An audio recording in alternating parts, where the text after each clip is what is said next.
बिस्मिल्लाहिर्रहमानिर्रहीम अस्सलामु अलैकुम वरहमतुल्लाहि वबरकातुहू। नाज़रीन काम आप देख रहे हैं दुनिया मेरे आगे यूट्यूब चैनल और मैं हूं गुलाम नबी मदनी। आज 11 जून 2021 है और आज दिन है जुमअतुल मुबारक का। नाज़रीन काम इस वीडियो के अंदर फ़लस्तीन और इसराइल से ताज़ा तरीन अपडेट्स आपके सामने रखने जा रहे हैं। इसी तरह से नाज़रीन काम इस वीडियो के अंदर मुत्तहिदा अरब इमारात और इसराइल के ताल्लुकात और सऊदी अरब और यमन की जंग और बहरीन के अंदर पुरतशद्दुद मुजाहिरों के हवाले से भी आपको अपडेट करने जा रहे हैं। सबसे पहले नाज़रीन काम बात कर लेते हैं फ़लस्तीन की ताज़ा तरीन सूरत हाल की। नाज़रीन काम इस वक्त इसराइल के यहूदी दहशत गर्द फ़लस्तीनी मुसलमानों पर हमला आवर हैं। गुज़श्ता 48 घंटों के दौरान फ़लस्तीन के मुख्तलिफ इलाकों से 100 से ज़ायद फ़लस्तीनी नौजवानों को गिरफ़्तार किया गया है। यहूदी इंतहा पसंद फ़लस्तीनियों के ख़िलाफ़ हमला आवर हैं। मस्जिद अक्सा की बेहुरमती वक्फ़े से की जा रही है। यहूदी इंतहा पसंदों की जानिब से इसराइली झंडों को उठाकर मस्जिद अक्सा के इलाकों में दाखिले का मामूल बना लिया गया है। यही वजह है फ़लस्तीनी नौजवान भी यहूदियों की मुखालफत में फ़लस्तीन के झंडे मस्जिद अक्सा के अंदर लेकर जा रहे हैं, जिसकी वजह से मुतअद्दिद फ़लस्तीनी नौजवान गिरफ़्तार कर लिए गए हैं। फ़लस्तीन बैतुल मुक़द्दस का इलाका है, बाबुल अमूद की जगह है जो इलाका है, वहाँ पर इंतहा पसंदों की जानिब से इसराइली झंडे लहराए जा रहे हैं। और इस हफ्ते नाज़रीन काम इसराइल के इंतहा पसंदों ने यह भी ऐलान कर रखा है कि वो फ्लैग मार्च करेंगे। इसराइल के झंडों के साथ एक मार्च होगा जिससे फ़लस्तीन के अंदर यहूदियों के थर्ड टेम्पल की तामीर के हवाले से बाकायदा इत्तिफाक होगा, रेफरेंडम होगा कि ये जगह फ़लस्तीनियों की नहीं है, इसराइलियों की है और यहाँ पर मस्जिद अक्सा की बजाय यहूदियों का थर्ड टेम्पल तामीर होना चाहिए, जहाँ पर यहूदी तालमुदी और तौरात के मुताबिक इबादतें कर सकें।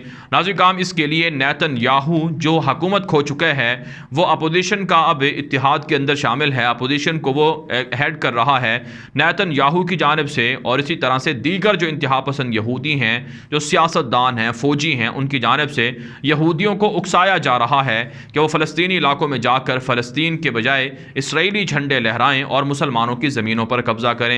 एक तरफ से बैतुल मुक़द्दस के अंदर मस्जिद अक्सा के अंदर ये यहूदियों की शर अंगेज़ियाँ जारी हैं, दूसरी तरफ से हाई अश-शेख जराह का इलाका है, हाई सलवान का इलाका है, जहाँ पर यहूदियों की जानिब से मुसलमानों के घर छीने जा रहे हैं, मुसलमानों से लड़ाई और झड़पें हो रही हैं, पुलिस की जानिब से, फ़ौज की जानिब से चेक पोस्टें लगाकर फ़लस्तीनी मुसलमानों को तंग किया जा रहा है, उन्हें हिरासा किया जा रहा है। नाज़रीन काम यहूदियों के ये मज़ालिम एक बड़ी जंग का सबब बनने जा रहे हैं। यही वजह है नाज़रीन काम हमास की जानिब से और हमास की इत्तिहादी जमात हरकत इस्लामी की जानिब से धमकी दी गई है कि हम मस्जिद अक्सा बैतुल मुक़द्दस की सूरत हाल को करीब से मॉनिटर कर रहे हैं। अगर यहूदी इंतहा पसंदी से बाज ना आए, फ़लस्तीनियों की गिरफ्तारियाँ, उनको शहीद करने से यहूदी बाज ना आए, तो हमास एक और जंग भी शुरू कर सकता है और हमास इसराइल को सबक सिखा देगा। नाज़रीन काम आप जानते हैं मई के अंदर जो इसराइल और हमास के दरमियान लड़ाई हुई है, झड़प हुई है, जंग हुई है 11 रोज़ा, इस जंग की वजह भी मस्जिद अक्सा के अंदर यहूदियों के मज़ालिम और मुसलमानों से घरों के छीने जाना और रमज़ानुल मुबारक के अंदर एतकाफ़ और नमाज़ पढ़ने वालों पर तशद्दुद के जाना, ये बुनियादी सबब थे जिसकी वजह से हमास और इसराइल के दरमियान लड़ाई शुरू हो गई थी। और इस मरतबा हमास ने कहा है कि अगर इसराइल बास ना आया तो जंग शुरू होगी, वो इसराइल की तबाही का सबब बनेगी। यही वजह नाज़रीन काम इसराइल के खुफिया इदारों के लोग ये बात कह रहे हैं कि किसी भी वक्त हमास हमला कर सकता है। इसराइल के एयरपोर्टों को, इसराइल के बड़े शहरों को बड़ा ख़तरा है, इसलिए हर वक्त आयरन डोम को एक्टिव रखा गया है ताकि हमास किसी भी वक्त मिसाइल फायर ना कर दे। तो इसलिए नाज़रीन काम फ़लस्तीन और इसराइल के दरमियान जो जंग है वो ताहाल जारी है और इस जंग का नतीजा उसी वक्त बरामद होगा जब इसराइल कब्ज़ा छोड़ दे और फ़लस्तीनियों की ज़मीन आज़ाद हो जाए। यह नज़रियाती जंग है, ये जारी रहेगी। आर्जी तौर पर सुलह के लिए मिस्र कोशा है, कतर से राब्ते हो रहे हैं और अमरीका और वेस्ट से भी इसराइल राब्ते कर रहा है, लेकिन ये आर्जी जंगबंदी है, मुस्तकिल जंगबंदी नहीं है। जबकि आप जानते हैं इसराइल के अंदर सियासी बहरान भी है, नेतन्याहू की हुकूमत जा चुकी है, उनके मुखालिफिन अब एतवार को पार्लियामेंट के इजलास के ज़रिए से एक एतमाद का वोट हासिल करके नई हुकूमत शुरू कर रहे हैं।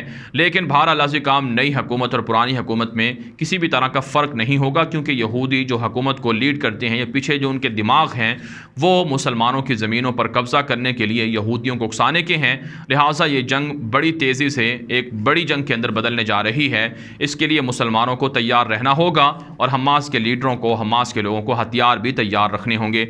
पारानाजी का हम बात कर लेते हैं। अमरीका के साबिक सेक्रेटरी खारजा माइक पोम्पियो ने एक बयान दिया है जिसमें कहा है कि मुत्तहिदा अरब इमारात ने जो इसराइल को तस्लीम किए हैं, इसकी वजह से जो अमेरिका है उसने दो बड़े तोहफे दिए थे या दो बड़ी डील की थी मुत्तहिदा अरब इमारात के बाद, जिसके बाद उन्होंने इसराइल को तस्लीम किया है। इसमें एक तो अमेरिका ने कहा था कि UAE को हम F-35 जंगी तैयारे फ़रोख्त करने की इजाज़त देंगे, और यही वजह है ट्रंप ने जाते जाते तकरीबन 23 से 24 अरब डॉलर की डील पर साइन किए थे कि UAE को F-35 तैयारे फ़रोख्त कर दिए जाएँ, जो अमेरिका के दुनिया के सख्त तरीन लड़ाका तैयारे हैं, ख़तरनाक लड़ाका तैयारे हैं, और मिडिल ईस्ट के अंदर सिर्फ और सिर्फ इसराइल के पास ये लड़ाका तैयारे हैं। जबकि दूसरा जो इनाम दिया गया था वो जनरल कासिम सुलेमानी की हलाकत का था। अल जज़ीरा ने यह रिपोर्ट दी है कि जनरल कासिम सुलेमानी को हलाक करके और F-35 की ऑफ़र करके हमने UAE को मजबूर किया कि इसराइल को तस्लीम करे।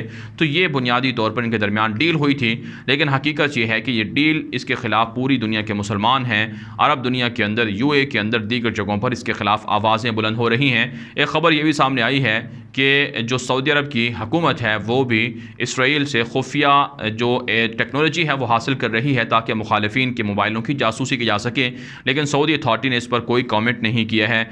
जबकि नाज़रीन का बहरीन के अंदर भी हालात अच्छे नहीं हैं, काफ़ी ख़राब नज़र आ रहे हैं। एक कैदी को जेल के अंदर कोरोना की वजह से उसकी हलाकत हुई है, जिसके बाद बहरीन के अंदर एहतजाज में शिद्दत आ चुकी है। टायर जलाकर सड़कों को ब्लॉक कर दिया गया है।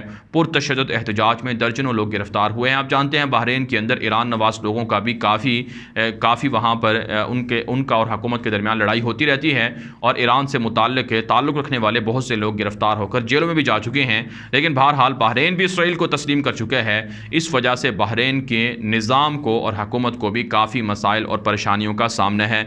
जबकि नाज़रीन काम सऊदी अरब और यमन की जंग की बात कर लेते हैं। इस हवाले से सऊदी अरब से खबर सामने आ रही है कि सऊदी अरब ने कहा है कि हम यमन के अंदर कार्रवाइयाँ रोकते हैं ताकि हूसियों के लिए मौका पैदा हो जाए कि वो सऊदी अरब से डील करे और यमन की जंग हमेशा हमेशा के लिए ख़त्म हो जाए। 6 साल से ज़ायद का अरसा होने वाला है, यमन की जंग जारी है। लाखों मुसलमान शहीद और ज़ख्मी और हिजरत पर मजबूर हो चुके हैं, लेकिन ना तो हूसी जीते हैं जिनको ईरान सपोर्ट करता है और ना ही सऊदी इत्तेहाद जीत पाया है। यही वजह है अब सुलह के लिए, मुज़ाकरात के लिए राबते हो रहे हैं, लेकिन हूसी जंग बंद करने के लिए तैयार नहीं हैं। हूसी सऊदी अरब पर मिसाइल दागते हैं, सऊदी अरब को धमकियाँ देते हैं। सऊदी अरब की इत्तेहादी जो यमन की अब्दुल रब हादी मंसूर की हुकूमत है उसे भी टारगेट कर रहे हैं। लेकिन नाज़रीन माहिरीन ये दावा करते हैं कि सऊदी अरब अब ईरान के साथ भी सुलह कर रहा है, इसलिए ऐन मुमकिन है कि ईरान और सऊदी अरब के दरमियान सुलह से हूसी भी हथियार डाल दें और यमन की जंग ख़त्म हो जाए। अगर ये जंग ख़त्म होती है तो सऊदी अरब को भी फ़ायदा होगा और यमन के लोगों को भी फ़ायदा होगा।